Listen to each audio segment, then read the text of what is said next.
শুভ দুপুর বন্ধুরা। দুপুরে খাওয়া দাওয়ার পর হাজব্যান্ড আর ছেলের সাথে আজকে লুডো খেলতে বসলাম। মোবাইল আসার পর থেকে এই খেলাগুলো কোথায় যেন হারিয়ে গেল। হ্যাঁ, মোবাইলে খেলা হয়, কিন্তু মোবাইলের মধ্যে আর এই খেলার মধ্যে অনেক তফাৎ। ছোটোবেলায় যে ভাই বোন মা বাবা কাকা কাকিমা সবার সাথে যে একসাথে জুট হয়ে যে খেলা হতো, ভাই বোনদের সাথে যে খেলা হতো, চিটিং হতো, ওর একটা আলাদাই মজা ছিল সত্যি। তার মধ্যে চিটিং করছে, ও চিটিং করছে, কিন্তু খেলাও হচ্ছে, খুব ভালো হতো সেই খেলা। আর এই খেলা আর এখন কোনো বাচ্চাই মানে খেলে না। আমার ছেলে তো বাড়িতে একা, আমি আর আমার হাজব্যান্ড যখনই পারি একটু ওর সাথে খেলি। তাই কোথায় খেলা হারিয়ে গেল সেই মানে আমি যতটুকু পারি ছেলের সাথে এগুলো ঘরে একটু ওকে খেলাই, ওকে শিখাই। এইসব যে খেলাগুলো আছে মোবাইল ছাড়া, এইসব ইনডোর গেমও আছে, বাবা তুমি খেলতে শিখো।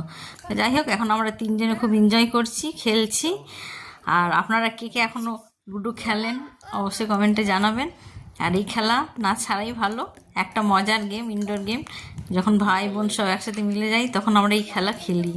এখনও আমার বাপের বাড়িতে এই খেলা চলেই আসছে, দেখিয়েছি আপনাদের হয়তো কখনো ভিডিওতে। তাহলে চলুন রাখছি, আবার দেখা হচ্ছে নেক্সট ভিডিওতে। এখনকার মতন টাটা।